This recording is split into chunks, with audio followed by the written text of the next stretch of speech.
Item ಯಾವುದೇ ಇರಲಿ try ಮಾಡಿ ಆಚಿ ಚಿಕನ್ ಮಸಾಲಾ. ಆಚಿ ಚಿಕನ್ ಮಸಾಲಾ.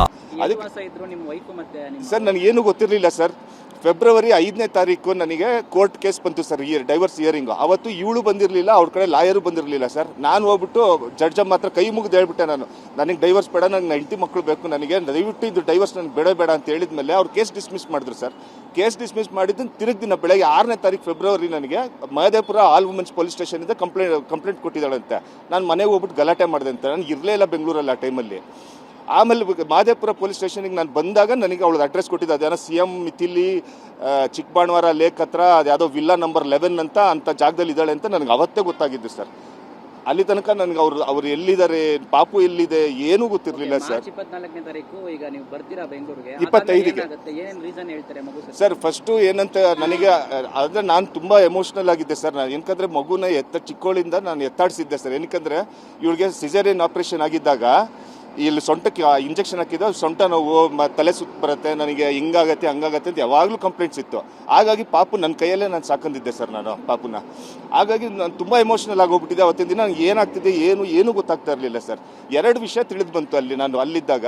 ಮೊದಲನೇ ವಿಷಯ ಏನಂತೇಳಿ ರಾತ್ರಿ ಬಿರಿಯಾನಿ ತಿನ್ನಿಸ್ದೆ, ಬೆಳಗ್ಗೆಗೆ ಪಾಪು ಇಲ್ಲ ಅಂತ ಒಂದು ವಿಷಯ ಬಂತು ಸರ್. 2ನೇ ವಿಷಯ ಏನು ಬಂತು, ಕಾಫಿ ಡೇಗೆ ಹೋಗಿದ್ವಿ, ಪಾಪು ಮಲಗಿತ್ತು, AC ಆನ್ ಮಾಡಿದ್ವಿ ಗಾಡಿದು. 2 ಗಂಟೆ ತನಕ ಏನೋ ಅಲ್ಲಿ ಕಾಫಿ ಡೇ ಯಾವುದೋ ಕೋಲಾರಲ್ಲಿ ಯಾವುದೋ ಕಾಫಿ ಡೇಗೆ ಹೋಗ್ಬಿಟ್ಟು ಅಲ್ಲಿದ್ದರು ಅಂತ ಏನೋ ಒಂದು ಸುದ್ದಿ ಬಂತು ಸರ್. ನಾನು ಅವಾಗ ಏನಕ್ಕಂದ್ರೆ ಆ ಟೈಮಲ್ಲಿ ದುಡುಕ್ಬಿಟ್ಟು ಏನಾರು ಮಾಡಿದ್ರೆ ತಪ್ಪಾಗ್ಬಿಡುತ್ತೆ ಅಂತೇಳಿ ನಾನು ಸುಮ್ಮನೆ ಇದ್ದೆ. ಆಮೇಲೆ ಪೋಸ್ಟ್ ಮಾರ್ಟಮ್ ಎಲ್ಲ ಮಾಡಿದ್ರು, ಪೋಸ್ಟ್ ಮಾರ್ಟಮ್ ರಿಪೋರ್ಟ್ ಬರಲಿ ಅಂತ ಕಾಯ್ತಾ ಇದ್ದೆ ಸರ್. 4ನೇ ತಾರೀಕು 4ನೇ ತಿಂಗಳು ಈ ವರ್ಷ 2026ರಲ್ಲಿ ನನ್ನ ಕೈಗೆ ಪೋಸ್ಟ್ ಮಾರ್ಟಮ್ ರಿಪೋರ್ಟ್ ಕೊಟ್ಟರು ಸರ್. ಪೋಸ್ಟ್ ಮಾರ್ಟಮ್ ರಿಪೋರ್ಟ್ ಓದಿದೆ. ನಾನು ಮೆಕ್ಯಾನಿಕಲ್ ಬ್ಯಾಕ್ಗ್ರೌಂಡ್, ಆದರೆ ಒಂದು ಸ್ವಲ್ಪ ಆದರೂ ನಮಗೂ ಅರ್ಥ ಆಗುತ್ತೆ. ಅಸ್ಫಿಕ್ಸಿಯೇಷನ್ ಅಂದರೆ ಏನು, ಅಬ್ಲಿಟ್ರೇಷನ್ ಅಂದರೆ ಏನು, ವಿಂಡ್ ಪೈಪ್ ಅಂದರೆ ಏನು ಅಂತ ನಮ್ಗೆ ಗೊತ್ತಾಗುತ್ತೆ ಸರ್. ಬ್ಲಂಟ್ ಫೋರ್ಸ್ ಟ್ರಾಮಾ ಅಂದರೆ ಏನು ಅಂತ ಜನರಲ್ ನಾಲೆಡ್ಜ್ ಇದೆ. ನಾನು ತೊಗೊಂಡು ಸರ್ ಇವ್ರ ಹತ್ರ ಹೋದೆ, ಸಬ್ ಇನ್ಸ್ಪೆಕ್ಟರ್ ಹತ್ರ ಹೋದೆ ನಾನು. ಸರ್ ಏನು ಸರ್ ಹಿಂಗಾಗೈತೆ ಅಂತ ಕೇಳಿದ್ರೆ ಅವರು ಇಲ್ಲ ಸರ್ ಅದು ಮಾಸ್ಕ್ ಹಾಕಿದ್ರಿ ಹಿಂಗೆ ಮೂತಿಗೆ, ಅದಕ್ಕೆ ಅದೆಲ್ಲ ಹಿಂಗೆ ಮೂತಿ ಮೇಲೆಲ್ಲ ಗಾಯ ಆಗಿರೋದು. ಆಮೇಲೆ ಅವರು ಐಸ್ ಕ್ರೀಮ್ ಏನೋ ತಿನ್ನಿಸ್ಬಿಟ್ಟು AC ಗಾಡಿಯಲ್ಲಿ ಆನ್ ಮಾಡಿಬಿಟ್ಟು ಮಲಗಿಸ್ಬಿಟ್ಟಿದ್ರಲ್ಲ, ಅದಕ್ಕೇನೋ ಆಗೈತೇನೋ ಅಂತ ಇನ್ವೆಸ್ಟಿಗೇಟ್ ಮಾಡ್ತಾ ಇದ್ದೀವಿ ನಾವು ಅಂತ ಹೇಳಿದ್ರು ನನಗೆ. ಅವಾಗ ಗೊತ್ತಾಗೋಯ್ತು ಇವ್ರು ಏನೋ ಮಾಡ್ತಾವ್ರೆ, ಇವರು ಇದ್ಯಾಕೋ ಸರಿ ದಿಕ್ಕಲ್ಲಿ ಹೋಗ್ತಾ ಇಲ್ಲ ಅಂತ. ಅದಕ್ಕೆ ಇಮಿಡಿಯೇಟಾಗಿ ನಮ್ಮ ಅಕ್ಕನ ಕಳಿಸಿದೆ ನಾನು. ನಮ್ಮ ಅಕ್ಕ ಬಂದ್ಬಿಟ್ಟು UK ಅವರು ಮಕ್ಕಳ ತಜ್ಞರು ಸರ್, ಅವರು ಚಿಲ್ಡ್ರನ್ ಸ್ಪೆಷಲಿಸ್ಟ್ ಸರ್.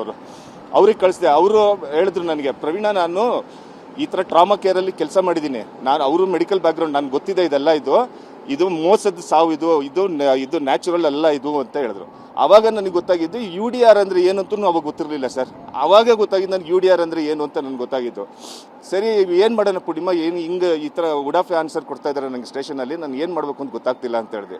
ಆಮೇಲೆ ಅವ್ರೇನು ಮಾಡಿದ್ರು, IGP ಸುಬ್ರಹ್ಮಣ್ಯೇಶ್ವರ್ ಅವ್ರ ಹತ್ರ IGP ಅವ್ರ ಹತ್ರ ಹೋಗಿ ಅಂತ ಅವರು, ಅಂದರೆ ನಮ್ಗೆ ಅವ್ರು IGP ಅಂತಲೂ ಗೊತ್ತಿರಲಿಲ್ಲ. ಅವ್ರ ಹತ್ರ ಹೋದ್ವಿ ನಾವು. ಅವ್ರ ಹತ್ರ ಕಂಪ್ಲೇಂಟ್ ಕೊಟ್ವಿ. ಅವರು ನನಗೆ ಆಮೇಲೆ ACP ಮೇಡಮ್ ಹತ್ರ ಹೋಗಿ ಅಂತ ಹೇಳ್ಬಿಟ್ಟು ಅವರು ಡೈರೆಕ್ಟ್ ಮಾಡಿದ್ರು. ಆವಾಗ ACP ಮೇಡಮ್ಮು ರಿನ್ಸ್ ಕೈಗೆ ತೊಗೊಂಡ್ರು. ಅವರು ತೊಗೊಂಡ ಮೇಲೆ ಅವರು ಯಾರು ಸರ್ಕಲ್ ಇನ್ಸ್ಪೆಕ್ಟರ್ ಯಾರಿದ್ರು ಅವ್ರನ್ನ ಚೇಂಜ್ ಮಾಡಿದ್ರು. ಮಾಡಿ ಮತ್ತು ಗೋವರ್ಧನ್ ಸರ್ ಅಂತ ಒಬ್ಬರು ಸರ್ಕಲ್ ಇನ್ಸ್ಪೆಕ್ಟರ್ನ ಕಾಡುಗೋಡಿ ಸ್ಟೇಷನಿಗೆ ಕೂರಿಸಿದ್ರು ಸರ್. ಅವರು ನಿಜವಾಗ್ಲೂ ಇದು ನನ್ನ ಪಾಪುಗೆ ಒಂದು ಸ್ವಲ್ಪ ನ್ಯಾಯ ಕೊಡಿಸೋದ್ರಲ್ಲ ಹೀರೋಗಳಂದರೆ ಅವರೇ ಸರ್. ACP ಮೇಡಮ್ಮು ಮತ್ತು ಗೋವರ್ಧನ್ ಸರ್ ಸರ್ಕಲ್ ಇನ್ಸ್ಪೆಕ್ಟ್ರು ಅವ್ರ ಕೈಗೆ ತೊಗೊಂಡ್ರು. ಅವ್ರು ಹೇಳಿದ್ರು ನನಗೆ, ಸರ್ ನನಗೆ ಒಂದು ಸ್ವಲ್ಪ ಟೈಮ್ ಕೊಡಿ, ಕೇಸ್ ಸ್ಟಡಿ ಮಾಡ್ಕೊತೀನಿ ನಾನು ಅಂತ ಹೇಳಿದ್ರು ಸರ್. ಒಂದು ವಾರ ಅವ್ರು ಬಂದು ವಾರ 10 ದಿನ ಅಷ್ಟೇ ಆಗಿರುತ್ತೆ ಸರ್, ಜಾಸ್ತಿ ಆಗಿಲ್ಲ. ಈಗ ಏನಕ್ಕೆ ಯಾವ ರೀತಿ ಮಗುನ ಕೊಲೆ ಮಾಡಿದ್ದಾರೆ ಅಂತ ನಿಮ್ಗೆ ಗೊತ್ತಾಗಿದೆ ಸರ್? ಒಂದು ಔಟ್ಸೆಟ್ ನೋಡೋದಕ್ಕೆ ಕುತ್ತಿಗೆ ಇಸಿಕ್ಕಿದ್ದಾರೆ, ಇಲ್ಲಿಗೆಲ್ಲ ಹೊಡೆತ ಬಿದ್ದಿದೆ ಸರ್. ಇಲ್ಲಿ ಅಬ್ಡೋಮನಿಗೆ ಹೊಡೆತ ಬಿದ್ದಿರೋದು 400 ml ಬ್ಲಡ್ ಇದೆ ಅಂತೆ ಸರ್. ಅಲ್ಲಿ ಅಷ್ಟು ಜೋರಾಗಿ ಹೊಡೆತ ಬಿದ್ದಿದೆ ಅಂತ. ಒಂದು 5 ವರ್ಷದ ಮಗುಗೆ ಅದು ಯಾವ ಮಾನವೀಯತೆ ಇದೆ ಜನರಿಗೆ ಗೊತ್ತಿಲ್ಲ ನೋಡಿ ಸರ್. ಮಗು ಮೇಲೆ ಏನು ದ್ವೇಷ ಇತ್ತು ಸರ್ ನಿಮ್ಮ ಹೆಂಡತಿಗೆ ಮತ್ತು ಅವರ ಪ್ರಿಯಕರನಿಗೆ?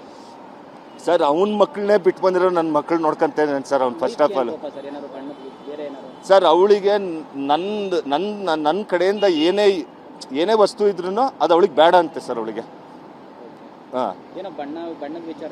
ಸರ್ ನನ್ನ ದೊಡ್ಡ ಮಗಳು ಬಂದ್ಬಿಟ್ಟು ಒಳ್ಳೆ ಟೊಮೊಟೊ ಹಣ್ಣು ಇದ್ದಂಗೆ ಇದ್ದಾಳೆ ಸರ್. ಅವಳು ತುಂಬ ಚೆನ್ನಾಗಿದ್ದಾರೆ ಸರ್. ಅವರು ಚಿಕ್ಕ ಪಾಪು ಬಂದ್ಬಿಟ್ಟು ನನ್ನ ಕಾಂಪ್ಲೆಕ್ಷನ್ ಹುಟ್ಟಿದ್ದಾರೆ ಸರ್. ಮೊದಲು ಹೇಳ್ತಾ ಇದ್ಲು, ಪಾಪು ಏನಾರ ಕಪ್ಪು ಹುಟ್ಟಿದ್ರೆ ಅಷ್ಟೇ, ಮತ್ತೆ ನಾನು ನೋಡ್ಕೊಳ್ಳೋದಿಲ್ಲ ಹಂಗೆ ಹಿಂಗೆ ಅಂತ. ನಾನೇನೋ ತಮಾಷೆ ಮಾಡ್ತಾಳೆ ಅಂತ ಅನ್ಕೊಂಡಿದ್ದೆ, ಈ ಥರ ಮಾಡ್ತಾಳೆ ಅನ್ನೋದು ನನ್ನ ಕನ್ಸ್ಮನ್ಸಲ್ಲೂ ಅನ್ಕೊಂಡಿರ್ಲಿಲ್ಲ ಸರ್ ನಾನು. ಈಗ ಈಗ FSL ರಿಪೋರ್ಟ್ ಎಲ್ಲ ಬಂದಿದೆಯಾ, ಕನ್ಫರ್ಮ್ ಆಗಿದೆಯಾ? ಸರ್ ಇವಾಗ FSL ಪಾರ್ಷಿಯಲ್ ರಿಪೋರ್ಟ್ ಮಾತ್ರ ಬಂದಿದೆ ಅಂತ ಹೇಳಿದ್ದಾರೆ ಸರ್ ನನಗೆ. ಕೊಲೆ ಅಂತ ಹೇಳ್ತಾ ಇದ್ದಾರೆ.